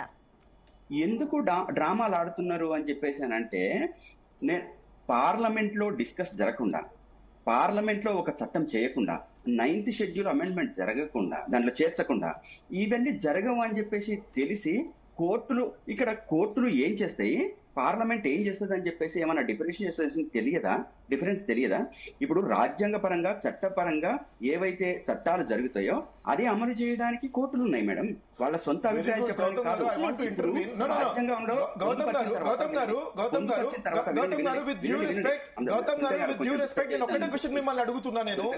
ఒకటే క్వశ్చన్ మిమ్మల్ని అడుగుతున్నా నేను మీరు ఏదైతే 9th షెడ్యూల్ లో యాడ్ చేయాలా, జ్యుడిషియల్ రివ్యూ రాకుండా ఉండాలి అని అంటే, ప్రొటెక్ట్ చేయాలి అని అంటే, తమిళనాడులో ఏ రకంగా అయితే 69% ఇచ్చిండ్రో ఆ రకంగా చేయాలి అని అంటే 9th షెడ్యూల్ యాడ్ చేయాలని చెప్పేసి మీరు అంటున్నారో, yes that is a parliamentary procedure, that is a democratic process. మీరు ఏదైతే మాట్లాడుతున్నారో, నేను మాట్లాడుతున్నది కాన్స్టిట్యూషనల్ అమెండ్మెంట్ 73-74 గురించి మాట్లాడుతున్నా. కాన్స్టిట్యూషనల్ అమెండ్మెంట్ 73-74 లో are the states not having the authority to give the reservation in the local bodies? Answer me this yes or no. తెలియకపోతే తెలియదని చెప్పండి. సునీత గారు అంటే అక్కడ కూర్చున్న ఇప్పుడు హైకోర్టులో కూర్చున్న జడ్జి గారికి ఈ అమెండ్మెంట్, అరే హైకోర్టు జడ్జి గురించి వదిలేయండి స్వామి. అక్కడ ఏజీ ఉన్నారు, అడ్వకేట్ అడిషనల్ జనరల్ ఉన్నారు, లాయర్స్ ఉన్నారు, వాళ్ళు మాట్లాడతారు. They will put the case. ఒక్క నిమిషం నేను ప్లీజ్ పాయింట్ నోట్ చేసుకోండి. ఎస్ గౌతమ్ గారు, ఈ పాయింట్ క్లారిటీ ఇవ్వండి దయచేసి. ఇప్పుడు సుప్రీం కోర్టు అనేక జడ్జిమెంట్స్ ఇచ్చింది మేడం. అనేక జడ్జిమెంట్స్ లలో హైకోర్టులు ఇచ్చిన స్టేట్లలో సుప్రీంకోర్టు ఇచ్చింది నేషనలైజ్డ్ గా. ఈ నేషనలైజ్డ్ గా ఇచ్చిన దాంట్లో ఎక్కడ కూడా 50% క్రాస్ కావడానికి వీల్లేదని చెప్పేసి సుప్రీంకోర్టు చెప్పింది. ఇది రాజ్యాంగంలో ఉన్నదే, చట్టం అయిందే. ఈ రెండింటిని అమలు చేసేదే కోర్టులు, సుప్రీంకోర్టు కావచ్చు, హైకోర్టు కావచ్చు. దానికి విరుద్ధంగా ఏమి పోవు. మేమేమంటున్నాము, వీళ్ళు పార్లమెంట్ లో చట్టం చేసిన తర్వాత 9th షెడ్యూల్ లో చేర్చిన తర్వాత అది ఆటోమేటిక్ గా ఎవరు ఏ కోర్టు అడ్డు రావడానికి అవకాశం లేదు. రాజ్యాంగబద్ధంగా జరిగిపోవడానికి అవకాశం ఉంటది. ఒకవేళ రాజ్యాంగంలో ఉన్న తర్వాత 42% ఇవ్వాలి అని చెప్పేసి మనం అమెండ్మెంట్ చేసిన తర్వాత ఏ కోర్టు మాట్లాడడానికి లేదండి, ఏ వ్యక్తి మాట్లాడడానికి లేదండి. ఇప్పుడు పోక్సో చట్టం తీసుకొచ్చారు మేడం. ఒక పోక్సో చట్టం తీసుకొచ్చిన తర్వాత అమలు చేయడానికి ఎవరైనా ఆటంకం కలిగించడానికి అవకాశం ఉంటుందా? శిక్ష వేసే దాంట్లో అవకాశం ఉంటుందా? క్రాస్ చేసే దాంట్లో ఉంటుందా? ఉండదు. అట్లనే ఇది కూడా 42% కంకరెంట్ సబ్జెక్ట్ గురించి మీరు చెప్పరు. పోక్సో చట్టం ఎట్లా కంపేర్ చేస్తారండి రిజర్వేషన్ ని మీరు? What are you talking about? Nonsense and bullshit మాట్లాడుతున్నారు మీరు. పోక్సో చట్టం గురించి ఎట్లా మాట్లాడతారండి మీరు? ఒక రిజర్వేషన్ బిల్ గురించి మాట్లాడమని చెప్తుంటే మీరు మాట్లాడుతుంటే గురించి మాట్లాడమంటే సోషల్ ఎకనామిక్ ఫ్యాక్టర్ గురించి మాట్లాడమంటే మీరు కంపేరింగ్ విత్ పోక్సో చట్టం గురించి మాట్లాడుతున్నారు. ఎట్లా మాట్లాడుతున్నారు? ముఖ్యమంత్రి చేస్తారని చెప్పినాడు కేసీఆర్. దాని గురించి పోయి మాట్లాడండి. 50% గురించి మాట్లాడుతున్నారు మీరు. Supreme court it is a guide line. అది లక్ష్మణ రేఖ. నుమన్ గారు ప్లీజ్ వెయిట్ ఒక్క నిమిషం. గౌతమ్ గారు మీరు టాపిక్ ని డీవియేట్ చేస్తున్నారండి. ప్లీజ్ పాయింట్ కి రండి దయచేసి. మేము డీవియేట్ చేయట్లేదు మేడం, నేను కంపేర్ చేస్తున్నా. ఒకటే ఒక చట్టం మేడం, నేను దాన్ని తీసుకొచ్చి నేను డైవర్ట్ చేయట్లేదు. నేను ఒక విషయాన్ని నేను చెప్తున్నాను అంతే తప్ప నేను డీవియేట్ చేయట్లేదు. ఓకే ప్లీజ్ పాయింట్ కి రండి. నేను జయరామ్ గారి దగ్గరికి వెళ్ళాలి, టైం వేస్ట్. నేను పాయింట్ కే వస్తున్నాను. నేను పాయింట్ తప్పి మాట్లాడట్లేదు. ఆయన అనవసరంగా నన్ను ఇచ్చేస్తున్నాడు. నేను ఏమంటున్నానంటే 42% అమలు కావటానికి ఎట్టి పరిస్థితుల్లో కూడా రేపు మనం వీళ్ళు స్పెషల్ లీవ్ పిటిషన్ వేస్తామని చెప్పేసి అంటున్నారు కదా. ఈ అమలు చేసే దాంట్లో సుప్రీంకోర్టు రాజ్యాంగానికి విరుద్ధంగా తీర్పు ఇస్తుంది అని చెప్పేసి నేనైతే అనుకోవట్లేదు మేడం. నాకు తెలిసి ఇంటెలెక్చువల్స్ కావచ్చు, లేకపోతే బీజేపీ వాళ్ళు కావచ్చు, ఎంఐఎం ఎవరు కూడా కదా, అంటే రాజ్యాంగానికి విరుద్ధమైన ఒక తీర్పు ఇస్తుంది అని చెప్పేసి మేము అనుకోవట్లేదు. లేదు అతీతంగా ఇచ్చిందే అనుకోండి, బీసీలకు న్యాయం జరుగుతుంది కదా, జరగని కానీ ఎట్టి పరిస్థితుల్లో రాజ్యాంగానికి అనుకూలమైన నిర్ణయాలే జరుగుతాయి, వ్యతిరేకమైన నిర్ణయాలు జరగవు. ఇది కాంగ్రెస్ పార్టీ గమనించాలి. ఈ దాంట్లో మేము చట్టపరంగా తీసుకుపోయే అంశాల వరకే మేము మాట్లాడుతున్నాం. కాబట్టి వీళ్ళు చట్టపరంగా తీసుకుపోవట్లేదు, ప్రక్రియ విధానాన్ని, రాజ్యాంగబద్ధమైన ప్రక్రియ విధానాన్ని తీసుకెళ్లట్లేదు. కాబట్టి ఇది జరగడానికి అవకాశం లేదు అంటున్నాం తప్ప మేము జరగొద్దు అనట్లేదు. సునీత గారు 1 minute. మేము జరగొద్దు అనట్లేదు, జరగడానికి అవకాశం లేదు అని చెప్పేసి మాట్లాడుతున్నాము. ఇక్కడ ఉన్న వాళ్ళం ఎవరం కూడా బీసీ వ్యతిరేకులం కాదు, బీసీలకు అనుకూలం, బీసీలకు న్యాయం జరగడానికి ఏ రకంగా అవకాశం ఉంటే ఆ రకంగా చేయడానికి ప్రయత్నం చేయమని చెప్పేసి అంటున్నాం మేడం. ఇప్పుడు రాజ్యాంగ పరంగా ఏవైతే అంశాలు అనేకం ఉన్నాయో ఈ అంశాలు వీళ్ళు 42% ఇవ్వటానికి ఇది ప్రధానమైన ఒక ఆటంకంగా ఉన్న తర్వాత అనేక విషయాలు ఉన్నాయి మేడం. వీళ్ళు అమలు చేయడానికి వీళ్ళు ప్రతి సంవత్సరము 20,000 కోట్ల రూపాయలు ఇస్తామని చెప్పేసి అన్నారు బీసీలకు. 5 సంవత్సరాల్లో 1,00,000 కోట్ల రూపాయలు ఇస్తామన్నారు మేడం. దీనికి ఏమైంది? ఇప్పుడు 2 సంవత్సరాలు గడిచిపోయింది, ఇది ఎందుకు ఇవ్వలేదు? అది చెప్పండి. సరే ఒక నిమిషం, దాని గురించి నేను కనుక్కుంటానండి. ఒక నిమిషం గౌతమ్ గారు, అది come back to you please wait. ఒక నిమిషం ఆగండి. ఎస్ జయరామ్ గారు, సో వింటున్నారు మొత్తం మీద ఈ రోజు అటు సుప్రీంకోర్టు ముందుకు బీసీలకు 42% రిజర్వేషన్ కావాలని చెప్పి మళ్ళీ అంశం అక్కడికి వెళ్ళబోతుంది. సో హైకోర్టులో స్టే ఉంది, దీనికి సంబంధించి స్టే లీవ్ కావాలని చెప్పేసి అటు సర్కార్ వెళ్తుందో, ఎటు చూసినా కూడా ఇదంతా కూడా కాంగ్రెస్ సర్కార్ డ్రామాలు చేస్తుంది. వీళ్ళందరూ కూడా పబ్లిక్ ని డీవియేట్ చేస్తున్నారు. ఇది జరగదు, రాజ్యాంగానికి విరుద్ధంగా కోర్టులు అయితే ఏదో తీర్పులు ఇవ్వవు, మళ్ళీ ఇది స్టేలకి వెళ్ళిపోతుందని చెప్పేసి అటు ఇతర పార్టీలు అంటున్నాయి. సో ఏంటి దీనిపైన మీ అనాలిసిస్ ఏంటి? అసలు ప్రభుత్వం ప్లాన్ ఏమై ఉండొచ్చు అనుకోవచ్చు? సునీత గారు, మీకు ప్రేక్షకులకు, జీ న్యూస్ ప్రేక్షకులకు, ప్యానెల్లో ఉన్న మిత్రులకు నమస్కారాలు. నమస్తే అండి, చెప్పండి. సో రాజకీయ పార్టీలు రాజకీయ అవసరతల కోసం, అక్కర్ల కోసం ఏమైనా మాట్లాడుతుంటే అది సింపుల్. ఇది బీఆర్ఎస్ కావచ్చు, బీజేపీ కావచ్చు, కాంగ్రెస్ కావచ్చు. సో దాంట్లో మనం తప్పుపట్టడం లేదు. సో వాళ్ళు మాట్లాడడంలో పెద్ద వింతేం కూడా కాదు, ఎందుకంటే వాళ్ళ అధినేతలే ఇలా మాట్లాడడం లోపల దిట్టమైపోయింది. వీళ్ళ మాత్రం ట్రైన్ కాకపోతే అసలు విషయమే లేదు. ఇక్కడ మనం రాజ్యాంగాన్ని గురించి మాట్లాడదాము, చట్టాల గురించి మాట్లాడదాము, బీసీ రిజర్వేషన్ గురించి మాట్లాడదాం. Number 1 BC reservation. ఎక్కడ కూడా భారతదేశం లోపల జీవోల ద్వారా సో కాన్స్టిట్యూషన్ అమెండ్మెంట్ జరగలేదు. కాన్స్టిట్యూషన్ ద్వారా జీవోలను తీసుకొచ్చినవి ఉన్నాయి. కానీ ఇక్కడ జీవోను తీసుకొచ్చేసి కాన్స్టిట్యూషన్ లోపల ఇరికించమని చెప్తున్నారు. ఇక్కడ ఇదే 38 ఆర్టికల్ 38లో ఏం చెప్తున్నది అంటే, ఆర్టికల్ 38A ఎక్కడైతే మౌలిక వసతులు, వనరులు ఉన్నాయో మిగతా కంపెనీలు కానీ ఇతరులు కానీ ఉచితంగా ఈవెన్ న్యాయాన్ని, వైద్యాన్ని, ఉపాధిని, విద్యను కూడా ఉచితంగా పొందే హక్కు ఆ ప్రజలకు ఉన్నది. న్యాయము, వైద్య ప్లస్ విద్య, సో ఉచితంగా పొందే హక్కు ఉంది. హక్కును నెరవేర్చాల్సిన బాధ్యత ఆర్టికల్ 38A చెప్తున్నది. బి వచ్చేసి ఏం చెప్తుందంటే, ఎక్కడైతే ఇక్కడ వనరులు తీసుకున్న కంపెనీస్ కానీ, ప్రైవేట్ కంపెనీస్ కానీ, ఇతర సెక్టార్స్ కానీ అందులోపల 25% రిజర్వేషన్ ఆ సంబంధిత వర్గాలకు, నాట్ ఎస్సీ ఎస్టీ బీసీ మైనారిటీలకు, సంబంధిత వర్గాలకు, లోకలైజ్డ్ గా ఉండే సంబంధిత వర్గాలకు 25% రిజర్వేషన్ ఇవ్వాలి. ఇది ఏ ప్రభుత్వం వల్ల జరగలేదు. Article 38 is very clear. Next 74కి వద్దాం. 74లో జరుగుతున్నది ఏం జరుగుతున్నది అంటే the 73rd and 74th in the constitutional amendment acts in the sense where is the rightly called in the power to the people. The made elections to the local bodies mandatory. This is nationally gave the rise of the office of the state election commission to over of the implement of the act in the over of the spirit. ఇది మన constitution లో ఉన్నది. అంటే దీని అర్థం ఏంటి అంటే మేము జీవోలు తీసుకొస్తాము, మేము అది తీసుకొచ్చి ఇంప్లిమెంట్ చేయమని కాదు. అది చట్టసభల ద్వారా జీవోలు వచ్చిన వాటిని, చట్టసభల ద్వారా చట్టాలు అయిన వాటిని ఇంప్లిమెంట్ చేయాల్సిన బాడీస్ ఈవెన్ గ్రౌండ్ లెవెల్లో ఉంది అని అర్థం. ఇది దీని అర్థం. అంటే ఇక్కడ అర్థాలు మారిపోతున్నాయి. అంటే ఇక్కడ అర్థాలు పూర్తిగా మార్చేస్తున్నారు. ఇక్కడ ఏంటంటే ఎక్కడైనా కూడా మనం ఒక అంశాన్ని కనుక మాట్లాడాలనుకుంటే, ఈరోజు చట్టసభలను జీవోలను తీసుకొచ్చేసి చట్టం చేయమంటే చట్టసభల అవమానించినట్టే. అప్పుడు ఎమ్మెల్యేలు ఎందుకు, ఎంపీలు ఎందుకు, ఈరోజు డిస్కషన్స్ ఎందుకు, పార్లమెంట్ ఎందుకు, అసెంబ్లీ ఎందుకు, ఇవన్నీ అవసరం లేదు కదా. ఒక జీవో పట్టుకురావచ్చు కదా. అంటే జీవో పట్టుకొచ్చేసి నువ్వు ఏమైనా చేస్తావా? అంటే ఏదైనా చేస్తావా? అంటే ఈరోజు జీవోలు అనేటివి ఎప్పుడు కూడా ఎక్కడ నిలవవు. అది నాలిక గీసుకోవడానికి కూడా పనికిరాదు. ఎగ్జాంపుల్ ఎంఆర్పిఎస్ చేసిన 30 ఏళ్ల ఉద్యమం కూడా దానికే ఎగ్జాంపుల్. 2000లో జరిగిన ఎంఆర్పిఎస్ క్లాసిఫికేషన్ ద్వారా అది రాజ్యాంగబద్ధం కాదు అని చెప్పేసి కొంతమంది మాల సోదరులు సుప్రీంకోర్టు వెళ్ళిన తర్వాత 2004లో దాన్ని కొట్టేసిండ్రు. అది న్యాయబద్ధం అని చెప్పేసి ఇట్స్ వెరీ క్లియర్. అలా డౌట్ ఏం లేదు.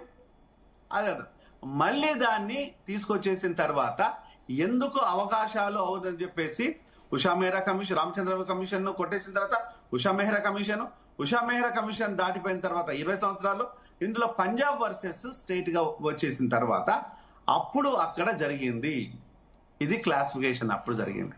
అంటే దీన్ని చట్టం ద్వారానే, చట్టం చేస్తేనే జరుగుతాయి తప్ప ఏ చట్టాలు లేకుండా, ఏది లేకుండా జరగడం అనేది కాదు.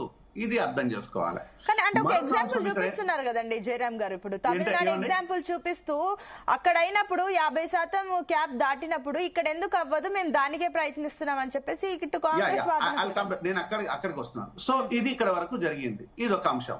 ఇక నెక్స్ట్ మనము క్యాప్ ని ఫిల్అప్ చేయాలా చేయకూడదు అనేది ఇక్కడ ఒక దుర్మార్గమైన చర్య ఏంది అంటే 50% ఏదైతే సీలింగ్ మన దగ్గర భారతదేశంలో ఉందో ఆ సీలింగ్ చేసినప్పుడు ఇది ఈబిఎస్ అంటే ఎకనామికల్ వీకర్ సెక్షన్ అయిన ఉన్నత వర్గాల లోపల ఈబిఎస్ కానీ చూసినట్టే భారతదేశం లోపల 10% మాత్రమే ఈబిఎస్ ఉండొచ్చు, ఉండకపోవచ్చు.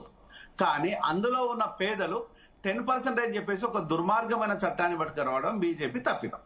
అది ఎవరు చేసినా తప్పిదమే. అది ఆ తప్పిదాన్ని ఇప్పుడు కవర్ చేసుకోవడానికి గల కారణాలు ఏంటి అంటే ఇప్పుడు ఈబిఎస్ వచ్చేసిన తర్వాత ఈ 50+60 అప్పుడు ఈ భారతదేశం లోపల భారత ప్రభుత్వమే డోర్లు ఓపెన్ చేసి పెట్టేసింది.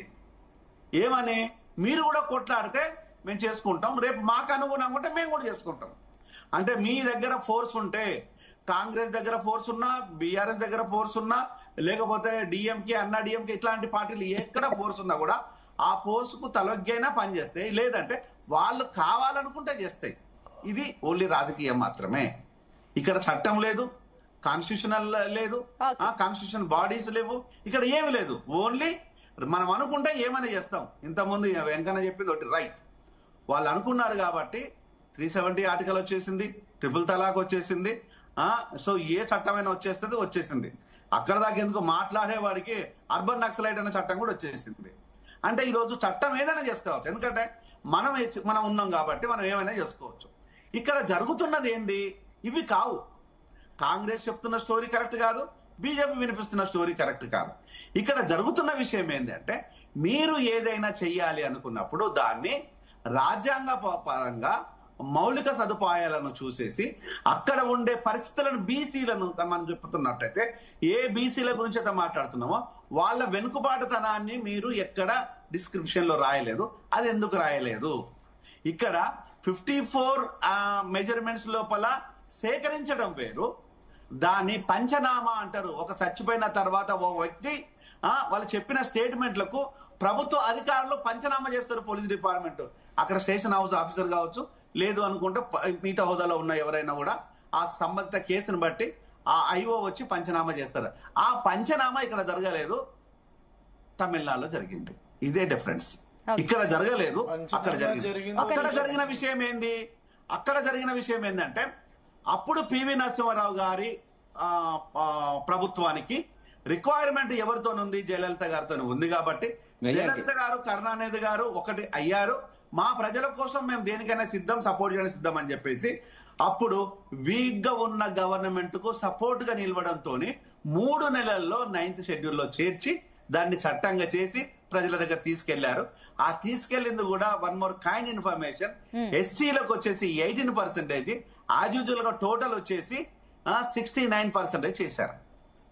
ఆ విధమైన అవగాహన గాని అవకాశం కానీ రాష్ట్ర ప్రభుత్వాలకున్న చెయ్యలేదు.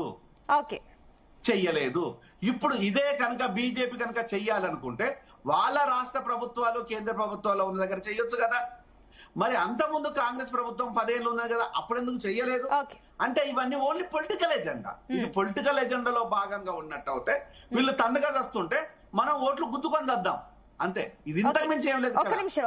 ఓట్ల రాజకీయం కోసము, సీట్ల అవగాహన కోసము ఆడుతున్న ఇది డ్రామా. అన్ని రాజకీయ పార్టీలు, నాట్ ఓన్లీ కాంగ్రెస్, అన్ని రాజకీయ పార్టీలు ఇది ఒక డ్రామా ఆడుతున్నాయి. బీసీల మీద ఎవరికి ప్రేమ లేదు. ఒక నిమిషం అండి. ఎస్ నూమన్ గారు, సో మీరు పార్టీల గురించే మాట్లాడారంటే కూడా అనలిస్టులు కూడా ఇదే మాట అంటున్నారు. అంటే ఈ రకంగా చూసిన అందరికి కూడా ఒక రకంగా కాంగ్రెస్ పైన నమ్మకం సన్నగిల్లింది, అది ఇంపాసిబుల్ అన్న మాటనే వినిపిస్తుంది. కానీ ఎక్కడ కూడా మీకు చిత్తశుద్ధితో మీరు ముందుకు వెళ్తున్నారు అనేది కూడా ఎవరు మాట్లాడట్లేదు. అండ్ ఇంకొకటి, ఇన్ ద కాన్స్టిట్యూషనల్ అమెండ్మెంట్ కాలేదు, మీరు కేవలం జీవోల మీద వెళ్తే ఇది అవుతుందా అని చెప్పేసి కూడా మాట్లాడుతున్నారు. సో దీనికి ఏం చెప్తారు? Essentially first of all we need to understand అండి, కాంగ్రెస్ పార్టీ గత 10 సంవత్సరాలు బీఆర్ఎస్ అధికారంలో ఉన్నా సరే, పదే ఆనాటి ముఖ్యమంత్రి కల్వకుంట్ల చంద్రశేఖరరావు గారు చెప్పినా సరే నేను బీసీల కోసం నేను న్యాయం చేస్తా, బీసీల కోసం నేను సమగ్ర సర్వే చేపిస్తా అని చెప్పేసి 10 మార్లు చెప్పినారు. ఆయన అధికారంలో రాకముందు నేను బీసీని ముఖ్యమంత్రిని చేస్తా అన్నారు. చాలా మందికి విషయాలు తెలియదు. చాలా మంది దళితుడిని ముఖ్యమంత్రి చేస్తాను, నో, హీ ఆల్సో టోల్డ్ బీసీని ముఖ్యమంత్రి చేస్తా అని చెప్పేసి. వాళ్ళు 10 సంవత్సరాలు ఏ రోజు ముఖ్యమంత్రిని చేయలేదు, వాళ్ళే రాజ్యం అనుభవించినారు. నేను ఒకటే విషయం చెప్తున్నాను, ఈ రోజు కాంగ్రెస్ ఈ అడుగు తీసుకున్నది. కాంగ్రెస్ ఈ రోజు యూనిట్ అప్రిషియేట్ దట్. నేను చాలా బాధపడుతున్నాను చెప్తున్నాను విషయాన్ని. నేను ఏమని చెప్తున్నానండి, కాంగ్రెస్ పార్టీ ముందుకొచ్చింది, దేశం మొత్తం చర్చ జరుగుతుంది ఈ రోజు బీసీల గురించి, క్యాస్ట్ సెన్సెస్ అని చెప్పేసి. వీళ్ళు ఏదైతే మాట్లాడుతున్నారో బీజేపీ వాళ్ళు, ఏనాడు వీరు క్యాస్ట్ సెన్సెస్ గురించి మాట్లాడినరండి? మేము చేసిన తర్వాత, మేము ఇక్కడ ఉన్నది అని చెప్పేసి డేటా మేము తీసుకొచ్చేసి పబ్లిక్ డొమైన్ లో పెట్టిన తర్వాత అక్కడ నరేంద్ర మోదీ గారు పూరి దేశ్ మే హమ్ కరేంగే అని చెప్పేసి చెప్పిండ్రు. అంటే ఇది తలమానికంగా మారలేదా? ఇది ఒక దిక్సూచిగా మారలేదా? ఇది ఒక ప్రెసిడెంట్ గా మారలేదా? అంటే నేను అదే చెప్తున్నాను, Congress has taken a point, మేము ఏదైతే న్యాయం చేయాలి అని చెప్పేసి మేము అంటున్నామో అది మేము ఒక స్టెప్ లో తీసుకెళ్ళినామో, ఫస్ట్ స్టెప్ మేము తీసుకెళ్ళినాం. మీరు ఒకవేళ చూస్తే 2024లో ఏదైతే మేము అన్నామో, ఏది 5 న్యాయలో మేము ఏమని చెప్పినట్టు 50% ceiling for the state governments of the local bodies has to take in up అని చెప్పేసి. ఒకవేళ రాహుల్ గాంధీ గారు ఆ రోజు ఆయన ప్రధానమంత్రి అయ్యి ఉంటే, ఆ రోజు మేము అధికారంలో వచ్చి ఉంటే, that manifesto item could have been fulfilled. ఇక్కడ నేను పొలిటికల్ డ్రామాని అసెంబ్లీలో అన్ని పార్టీలకు అతీతంగా అందరూ కూడా దానికి యాక్సెప్ట్ చేశారు. అంటే అప్పుడు credit not only goes for Congress, అందరు కూడా ఒప్పుకున్నారు. కాబట్టి మీరు అంటున్నారు ఇప్పుడు వాళ్ళు విమర్శిస్తున్నారని, వాళ్ళకు కూడా అదే కావాలి, ఈ బీసీలకు 42% రిజర్వేషన్ కావాలని చెప్పేసి. వాళ్ళకి చిత్తశుద్ధి లేదండి, నేను మీకు అదే చెప్తున్నా. నేను వీళ్ళకి చిత్తశుద్ధి ఉంటే నేషనల్ వైడ్ క్యాస్ట్ సెన్సస్ చేయమని చెప్పండి. నేషనల్ సెన్సస్ వీళ్ళకి ఒకవేళ చిత్తశుద్ధి ఉంటే, వీళ్ళు అధికారంలో ఉన్నారు, వీళ్ళ దగ్గర ఎంపీస్ ఉన్నారు, let the discussion happen tomorrow in parliament. Special session call చేయండి, lower parliament, lower house, upper house లో డిస్కషన్ చేయండి. డిక్లరేషన్ ఇచ్చినప్పుడు మీరు చేయాలి, మీరు చేతుల్లో మీరు ఎట్లా మరి హామీ ఇచ్చారు వాళ్ళ చేతుల్లో ఉండంగా అని చెప్పేసి ఆయన కమెంట్ అదే చేశారు. మేము హామీ 2 చోట్ల ఇచ్చినాము. We are national party, you need to understand. మేము national party, we have given in the state government in Kamareddy. మేము దానికి అనుగుణంగా చేస్తున్నాం. పార్లమెంట్ లో మాకు కావాల్సిన పార్లమెంట్ ఎలక్షన్ కంటే ముందు we have put it in our manifesto. మేము అది కూడా చేసినాము. మేము ఇక్కడ legislative process, state legislative powers ఏదైతే ఉన్నాయో దానికి అనుగుణంగా 100% వీఆర్ ఫాలోయింగ్ ద ఒకటి ప్రొసీజర్. చెప్పండి, మొన్న హైకోర్టులో ఎందుకు స్టే వచ్చింది మరి? That is a procedure. High Court can give Stay it. రావాలనేది procedure. See, అంటే you stay need to రావాలనేది understand. procedure. It is not a struck down. It is not a struck down. When a High Court deems that they need a substantial data కావాలి అని చెప్పేసి ఒకవేళ High Court అడిగితే they can give time. ఆ time ఇచ్చిండ్రు. అదే substantial data మీ దగ్గర ఎందుకు లేదు? ముందే మీరు ఎందుకు పెట్టుకొని వెళ్ళలేదు? అదే కదా మీరు అంటే డెడికేటెడ్ కమిషన్ ప్రాపర్ గా లేదు కాబట్టి ఈ రోజు ఇవన్నీ లాగులు అవుతున్నాయి, స్కేల్ వస్తున్నాయి, మీరు డ్రామాలు చేస్తున్నారు అని చెప్పేసి అందుకే వాళ్ళు అంటున్నారు. We have all the data. మళ్ళీ మీకు చెప్తున్నా, అంటే ఇప్పుడు మీరు కోటి 30 లక్షల ఫ్యామిలీస్ గురించి ఏదైతే డేటా ఉందో 100% డేటా ఉంది. సుప్రీం కోర్టులో we are going to prove.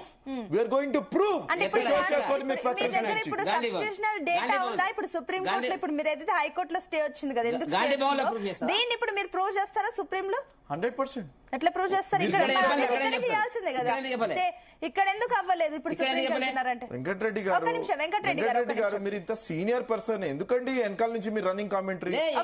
If I talk to you, you will have to keep quiet. మనం చెప్తున్నాను, I can go into such kind of details. Gandhi Bhavan అని ఇక్కడ ఇంత సీరియస్ డిస్కషన్ చేస్తుంటే చిన్న పిల్లలాగా మాట్లాడుతారు. నేను ఏమంటున్నానంటే, there is a procedure అండి. తెలంగాణ గురించి we have promised. Madam Sonia Gandhi గారు ఆనాడు ఏమన్నారు?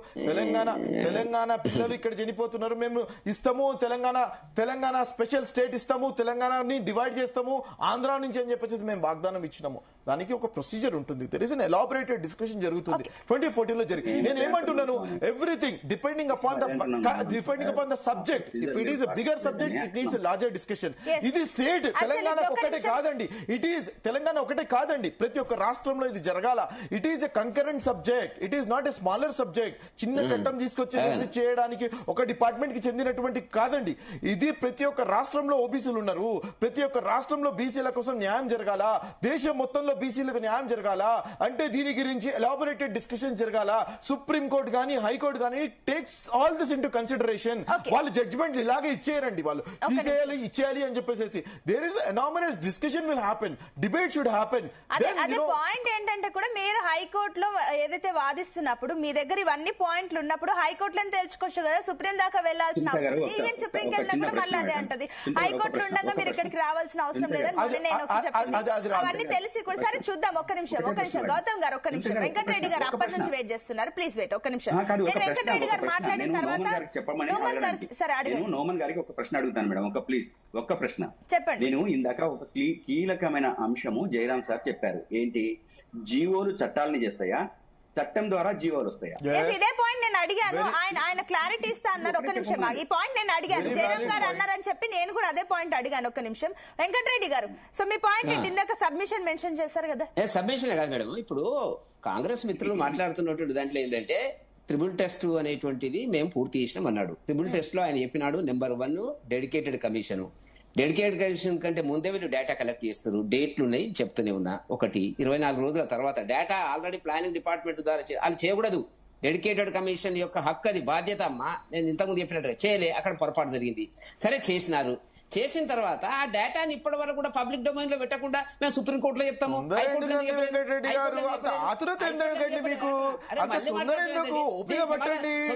ఓపిక పట్టండి, ఎక్కడి వాళ్ళు అక్కడ ఇస్తాము, ఓపిక పట్టండి సుమా. ఎందుకు నేను మళ్ళీ అరే ఈ సమాధానం ఇక్కడ చెప్పమంటే, మీరు లాయర్ కదా, లాయర్ అయితే మీరు కూడా ఇంక్లూడ్ అయ్యి మీకంటే ఆయనకు అనవసరంగా 25 లక్షలు గట్టకిచ్చారు, మీకు ఏమి ఇవ్వకుండా మీరు చేసేవాళ్ళు కదా. మీరు మాట్లాడుతున్న దాంట్లో లీగల్ గా ఒక్కటి కూడా పాయింట్ లేదు. నెంబర్ 3 ఏంటంటే మీరు డేటా పబ్లిష్ చేయకుండా అడిగింది హైకోర్టు మీ డేటా పబ్లిష్ చేస్తున్నారు అన్నారు. మేము చేయలేదు, రేపు చెప్తాం, ఎల్లుండి చెప్తాం అన్నారు. What data ఎట్లా are they ఉంటదండి? talking ఎట్లా about? ఉంటది? సరే let us get into it. What data are they talking about? Please come on.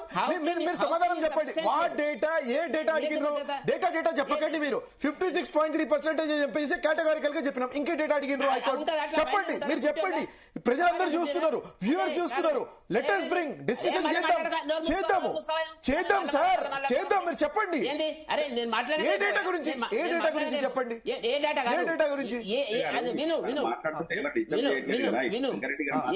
Data అంటే ఏ క్యాస్ట్ ఎంత ఉన్నదో మీరు డేటా పబ్లిష్ చేస్తారా అని అడుగుతున్నా. మీరు చెప్పలే కదా ఇంతవరకు. అది చెప్పకుండా మీరు 56% అంటే మీరు గుడ్డేలా ఒప్పుకోవడానికి? ఎవరి డేటా ఎంత ఉందో చెప్పాలి కదా.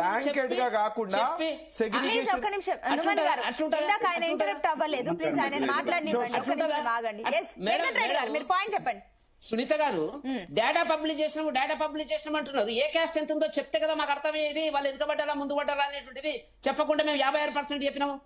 దొంగ లెక్కలు, దొంగ డ్రామా ఆడుతున్నారు. ఇప్పుడు చెప్తారు కదా సుప్రీంకోర్టులో, ఈడెందుకు చెప్పలేదు?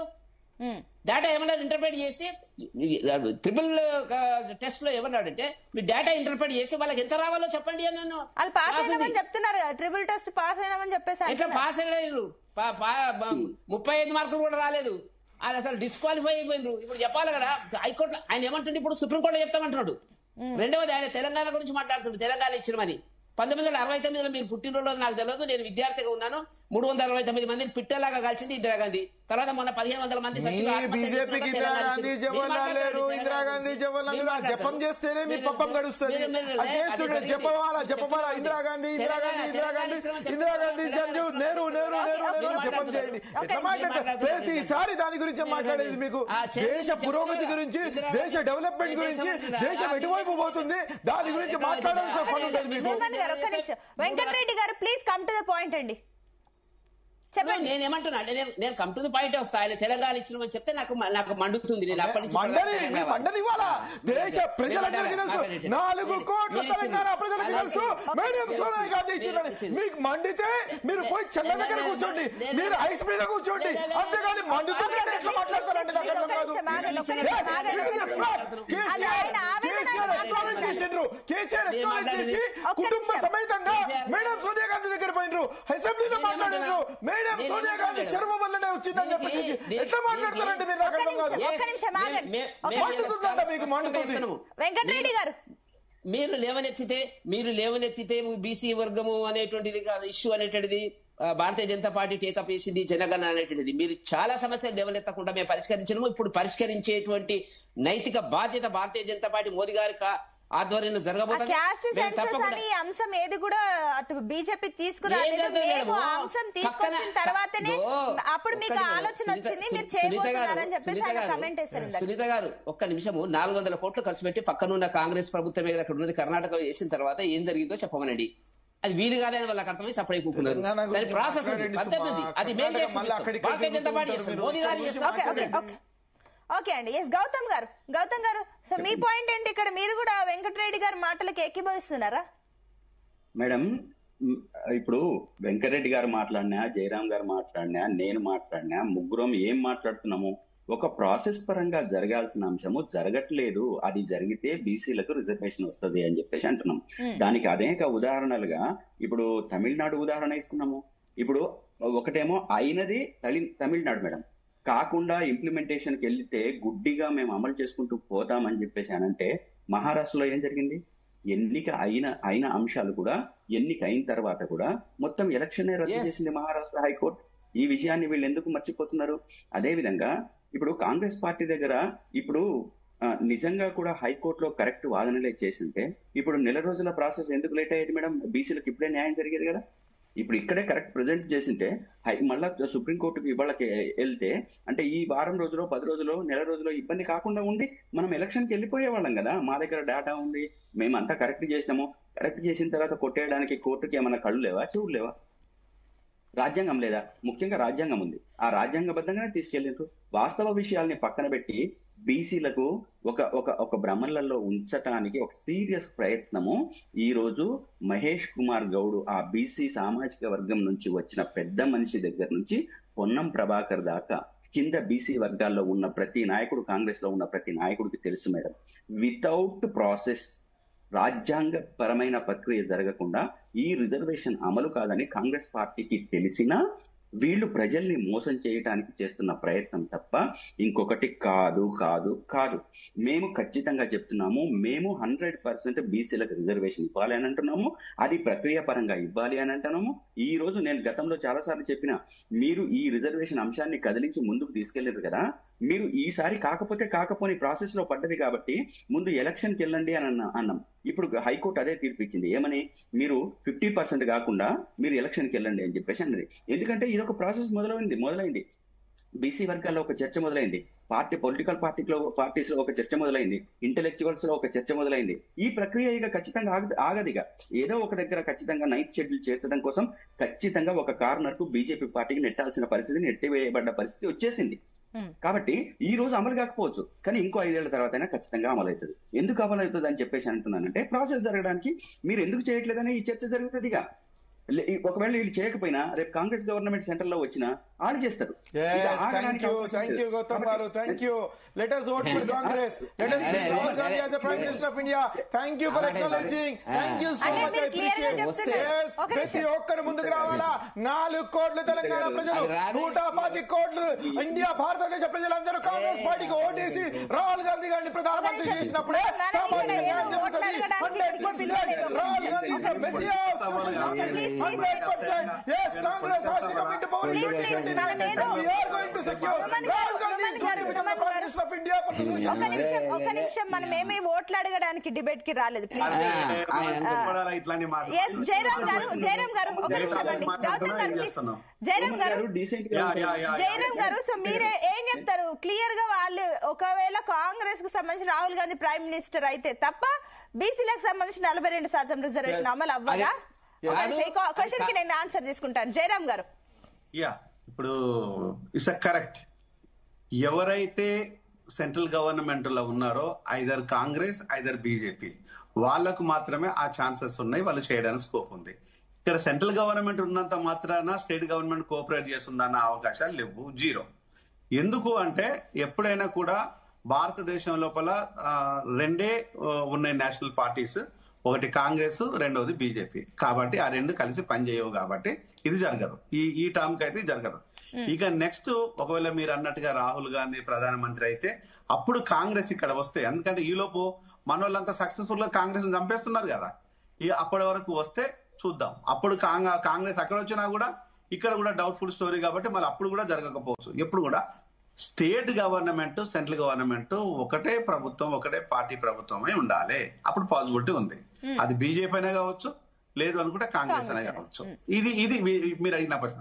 అసలు విషయం ఏంటంటే ఇప్పుడు ఈ జీవోల ద్వారా చట్టాలు అవుతాయా అంటే ఇక నవ్వుకుందాం కొద్దిసేపటికి. వెరీ బిగ్ జోక్ ఇది. ఇక దాని కూడా అవసరం లేదు. ఇక మనం ఇప్పుడు ఏం చేయాలి దీనికోసం అంటే, ఎలక్షన్ల ఉన్న గారడి మతలబ్ అన్న విషయాన్ని కూడా కామన్ మ్యాన్ కూడా అర్థమవుతుంది. కానీ ఈరోజు ఎస్సీలు, ఎస్టీలు, బీసీలు, మైనారిటీస్ అంటే వీళ్ళంతా ఒక తాటి మీద రావాల్సినది ఏంటి అంటే, ఈరోజు చట్టాన్ని చెయ్యాలి అనుకున్నా కూడా, చట్ట పరిధిలో రావాలనుకున్నా కూడా మనం ప్రాథమికంగా మన అవకాశాలు మనం చేజిక్కించుకోకపోతే, మౌలికమైన ప్రాథమిక హక్కులను, ఒకటి విద్య, వైద్యం, దీన్ని మౌలికమైన ప్రాథమిక హక్కులలో కీలకమైన అంశం, న్యాయానికి సంబంధించింది. ఈ 3 కనుక మనకు దగ్గరగా కాకపోతే ఎప్పుడు ఇలాంటి రిజర్వేషన్లు ఎన్నిచ్చినా కూడా వేస్ట్. ఈరోజు 15% ఎస్సీలకు ఇచ్చారు, 27% దగ్గర 20% వరకు బీసీలకు ఇచ్చారు, రిమైనింగ్ ఎస్టీలకు వచ్చేసి 7% ఎక్సెట్రా. ఇలా చెప్పుకుంటూ పోతే మనకు కొంత ఒక స్టాండర్డ్ 50 వరకు ఉంది. మరి ఈ 50% రిజర్వేషన్ ఇచ్చినంత మాత్రాన 78 సంవత్సరాల ఈ స్వతంత్ర భారతదేశం లోపల ఈక్వాలిటీ రావాలి కదా, అన్ఈక్వాలిటీ ఉండకూడదు కదా. అన్ఈక్వాలిటీ ఏంటంటే లాస్ట్ కు దిక్కుమాలినది సిగ్గుమాలిన విషయం ఏంటంటే, ఓసీలకు కూడా రిజర్వేషన్ ఇచ్చేసి ఇక్కడ కూడా అడకదిన పేదలు ఉన్నారని గుర్తు చేయటం. ఈక్వల్ పోనీ సరే, ఈక్వాలిటీ అనేది ఎస్సీలలో ఈక్వాలిటీ రాకపోవడం అనేది తర్వాత విషయం. కానీ ఇక్కడ జరిగింది గొప్పతనం ఏంటి అంటే, అడుక్కునే వాళ్ళు మా దాంట్లో ఉన్నారు, అనగారిన వాళ్ళు మా దాంట్లో ఉన్నారు, అవకాశాల కొత్త చూస్తే మా వాళ్ళు దాంట్లో కూడా ఉన్నారు అని చెప్పేసి 10% రిజర్వేషన్ చేయడానికి ఇక్కడ ఇచ్చిండ్లని అంటేనే ఈ భారతదేశము ఈక్వల్ జస్టిస్ కానీ, ఈక్వల్ వైద్యం కానీ, ఈక్వల్ విద్యను కానీ ఇవ్వదు అనే విషయాన్ని గుర్తుపెట్టుకోవాలి. ఈ రిజర్వేషన్ కోసం కొట్లాడుతున్నంత కాలం నువ్వు ఈక్వల్ కానట్టే లెక్క. అంటే నేను నీ కింద ఉంటాను, నువ్వు నాకు ఇస్తే నేను తీసుకుంటాను, కానీ నేను నీ పక్కన ఉంటాను, అధికారంలో భాగస్వామ్యం అని అడుగుతలేరు. ఇక్కడ కదా మనం సిగ్గుపడాల్సింది. ఎస్సీలను చూసి కానీ, ఎస్టీలను చూసి కానీ, బీసీలను కానీ, మైనారిటీలను కానీ చూసి సిగ్గుపడాల్సింది ఇది. అరే అయ్యా, మనం యాజ్ పర్ రాజ్యాంగం ప్రకారం వీఆర్ ఈక్వల్, కానీ కాదు మేము అడుక్కుంటాం అని చెప్పేసి మన లోపల వచ్చేసి ఆ చివరిలో 11 మనోడే అన్నట్టుగా ఆ 10% కూడా ఓసీలలో వచ్చి ఉన్న తర్వాత ఇంకెక్కడ అయ్యా ఈక్వల్ ఉండేది. అంటే ఇలా అడుక్కుంటా పోతూనే ఉండి ఎవడి చేతిలో అయితే అధికారం ఉంటుందో వాడు మాత్రమే పెత్తందారి, వాడు మాత్రమే అవకాశాలను చేజిక్కించుకునేవాడు. ఈ విషయాన్ని మర్చిపోతే ఎవరమే చెయ్యరు. ఇంకో one more kind information, this the 2025 news ఏంటంటే, బీసీ రిజర్వేషన్ కనుక జరిగితే నాకు ఉరి తీయండి, జరిగితే జరగదు నాకేమి కాదు. బాయ్. ఓకే, చూద్దామండి. Right, thank you. డిబేట్ లో పార్టిసిపేట్ చేసిన అందరికి కూడా. సో మొత్తం మీద అయితే అటు రాష్ట్ర ప్రభుత్వం సుప్రీం మెట్లెక్కబోతుంది కూడా. దీనికి సంబంధించి హైకోర్టు స్టే లీవ్ కోసం కూడా సుప్రీంకి వెళ్తుంది.